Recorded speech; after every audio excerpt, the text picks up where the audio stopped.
दोस्तों, आज हम गरुड़ पुराण कथा के बारे में बात करेंगे। गरुड़ पुराण कथा में क्या क्या बताया गया है, उस सब के बारे में आज हम इस वीडियो के माध्यम से आपको बताएंगे। तो चलो शुरू करते हैं। गरुड़ पुराण हिंदू धर्म के वेद पुराण में से एक है। गरुड़ पुराण हिंदू धर्म में मृत्यु के बाद सद्गति प्रदान करने वाला है और इसीलिए मृत्यु के बाद गरुड़ पुराण की कथा के श्रवण का प्रावधान। गरुड़ पुराण के अनुसार हमारे कर्मों का फल हमें हमारे जीवन में तो मिलता ही है, परंतु मरने के बाद भी कार्यों का अच्छा बुरा फल मिलता है। इसी वजह से इस ज्ञान को प्राप्त करने के लिए घर के किसी सदस्य की मृत्यु के बाद का अवसर निर्धारित किया गया, ताकि उस समय हम जन्म मृत्यु से जुड़े सभी सत्य जान सके और मृत्युवश बिछड़े वाले सदस्य का दुख कम हो सके। गरुड़ पुराण कथा। इस पुराण में महर्षि कश्यप और तक्षक नाग को लेकर एक सुंदर उपाख्यान दिया गया है। ऋषि के शाप से जब राजा परीक्षित को तक्षक नाग डसने जा रहा था, तब मार्ग में उसकी भेंट कश्यप ऋषि से हुई। तक्षक ने ब्राह्मण का वेश धरकर उनसे पूछा कि वे इस तरह शीघ्रता में कहाँ जा रहे हैं। इस पर कश्यप ने कहा कि तक्षक नाग महाराज परीक्षित को डसने वाला है। मैं उनका विष प्रभाव दूर करके उन्हें दोबारा जीवन दे दूंगा। यह सुनकर तक्षक ने अपना परिचय दिया और उनसे लौट जाने के लिए कहा, क्योंकि उसके जहर के प्रभाव से आज तक कोई भी व्यक्ति जीवित नहीं बचा था। तब कश्यप ऋषि ने कहा कि वे अपनी मंत्र शक्ति से राजा परीक्षित के जहर के प्रभाव को दूर कर देंगे। इस पर तक्षक ने कहा कि यदि ऐसी बात है तो आप इस वृक्ष को फिर से हरा भरा करके दिखाइए, मैं इसे डस कर अभी भस्म किए देता हूँ। तक्षक नाग ने निकट ही स्थित एक वृक्ष को अपने जहर के प्रभाव से तत्काल भस्म कर दिया। इस पर कश्यप ऋषि ने उस वृक्ष की भस्म एकत्र की और अपना मंत्र फूंका।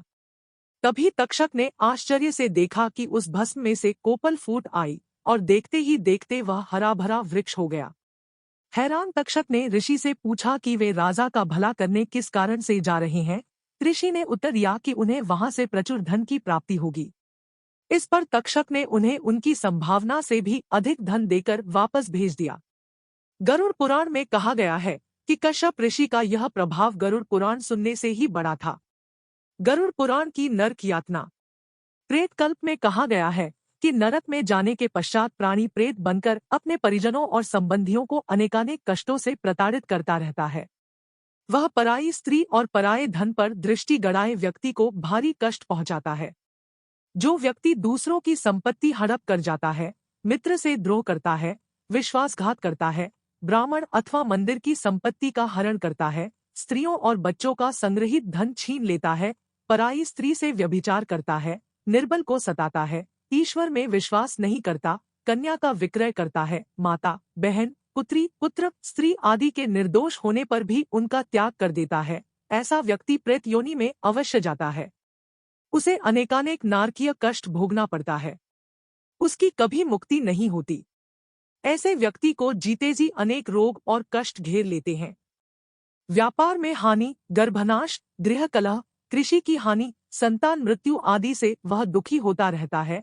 अकाल मृत्यु उसी व्यक्ति की होती है जो धर्म का आचरण और नियमों को पालन नहीं करता तथा जिसके आचार विचार दूषित होते हैं। उसके दुष्कर्म ही उसे काल मृत्यु में धकेल देते हैं। गरुड़ पुराण में प्रेत योनि और नरक में पड़ने से बचने के उपाय भी सुझाए गए हैं। उनमें सर्वाधिक प्रमुख उपाय दान दक्षिणा, पिंडदान तथा श्राद्ध कर्म आदि बताए गए हैं। सर्वाधिक प्रसिद्ध प्रेत कल्प के अतिरिक्त इस पुराण में आत्मज्ञान के महत्व का भी प्रतिपादन किया गया है। परमात्मा का ध्यान ही आत्मज्ञान का सबसे सरल उपाय है। उसे अपने मन और इंद्रियों पर संयम रखना परम आवश्यक है। इस प्रकार कर्मकांड पर सर्वाधिक बल देने के उपरांत गरुड़ पुराण में ज्ञानी और सत्यव्रती व्यक्ति को बिना कर्मकांड किए भी सद्गति प्राप्त कर परलोक में उच्च स्थान प्राप्त करने की विधि बताई गई है। गरुड़ पुराणानुसार नरक और उसकी यातनाएं। गरुड़ पुराण के दूसरे अध्याय में यह वर्णन मिलता है।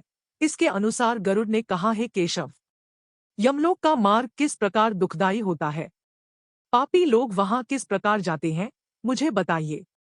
भगवान बोले, है गरुड़, महान दुख प्रदान करने वाले यममार्ग के विषय में मैं तुमसे कहता हूँ, मेरा भक्त होने पर भी तुम उसे सुनकर कांप उठोगे।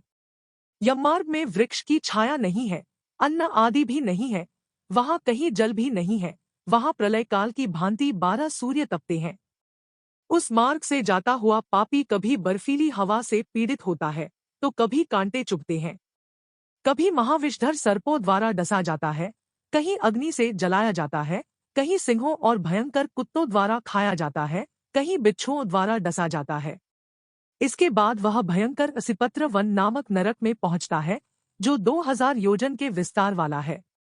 यह वन कौओं, उल्लुओं, गीधों तथा से व्याप्त है।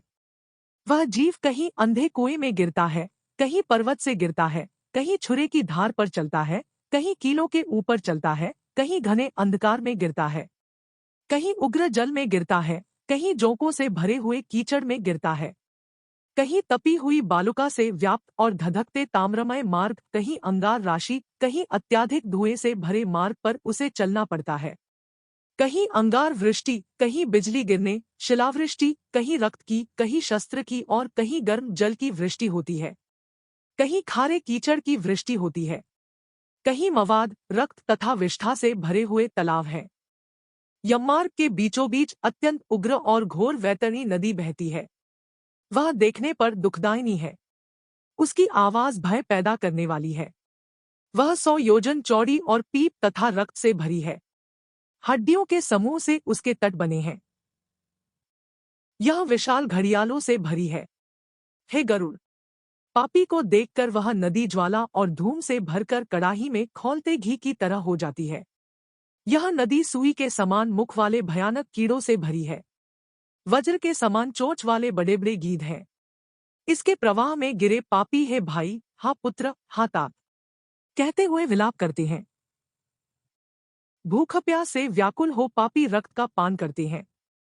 बहुत से बिच्छू तथा काले सांपों से व्याप्त उस नदी के बीच में गिरे हुए पापियों की रक्षा करने वाला कोई नहीं है। उसके सैकड़ों हजारों भंवरों में पड़कर पापी पाताल में चले जाते हैं, क्षण भर में ही ऊपर चले आते हैं। कुछ पापी पाश में बंधे होते हैं, कुछ अंकुश में फंसा कर खींचे जाते हैं और कुछ कों द्वारा खींचे जाते हैं। वे पापी गर्दन हाथ पैरों में जंजीरों से बंधे होते हैं। उनकी पीठ पर लोहे के भार होते हैं। अत्यंत घोर यमदूतों द्वारा मुग्धों से पीटे जाते हुए रक्त वमन करते हैं तथा वमन किए रक्त को पीते हैं। इस प्रकार 17 दिन तक वायु वेग से चलते हुए 18वें दिन वह प्रेत सौम्यपुर में जाता है।